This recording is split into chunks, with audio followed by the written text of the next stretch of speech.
麻婆豆腐是一道经典的四川菜，以其麻辣鲜香的口感著称。它的历史可以追溯到清朝同治年间。相传这道菜的发明者是成都一家饭店的老板娘，她因为脸上有麻子，人称陈麻婆，因此这道菜也被称为麻婆豆腐。麻婆豆腐的原材料主要包括豆腐、牛肉末或者是猪肉末，另外配料还含有豆瓣酱、花椒、辣椒粉、蒜末和生姜等。我们今天用的是嫩豆腐，我们在把豆腐拿出来的时候，可以用剪刀在盒子底部的4个角像这样剪开，空气进去之后，这样倒过来就可以把豆腐完整的取出来了。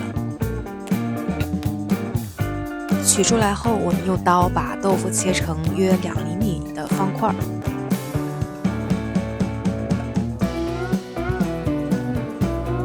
我们要把豆腐放进去煮一下，水里放1勺盐。放盐的目的，一是可以去掉豆腐的豆腥味儿，第二就是可以保持豆腐的形状，这样在做的时候才不容易坏掉。这样推它，因为它特别嫩，力量要稍微小一点。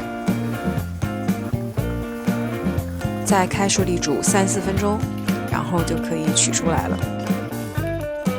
这时候我们准备点姜末和蒜末。放姜和蒜的目的是因为第一可以提鲜，第二也可以去除掉肉末的腥味儿。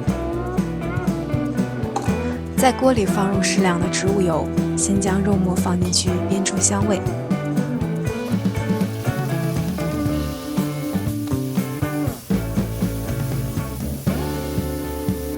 这时候肉末的水分已经都出来了，我们分别放入郫县豆瓣酱和豆豉。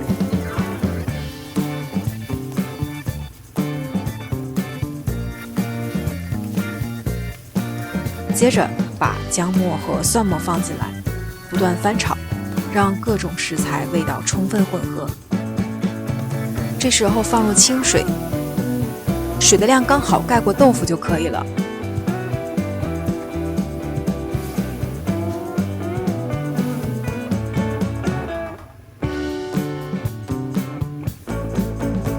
把豆腐放进来以后，我们放点生抽和白糖来增加鲜度。豆腐煮5分钟左右，我们用水淀粉来收汁，水淀粉大概放2到3次。当你看到锅里开始冒大泡的时候，就可以关火了。最后撒点青蒜或者葱花装饰一下。整道菜色泽红亮，味道鲜美，特别适合搭配米饭一起享用。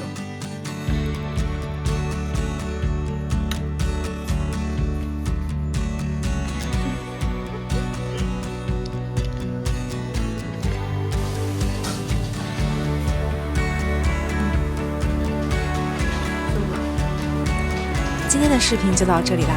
如果你喜欢本期视频，并且希望看见我分享更多中国美食的话，请不要忘记订阅我的频道。我们下期再见。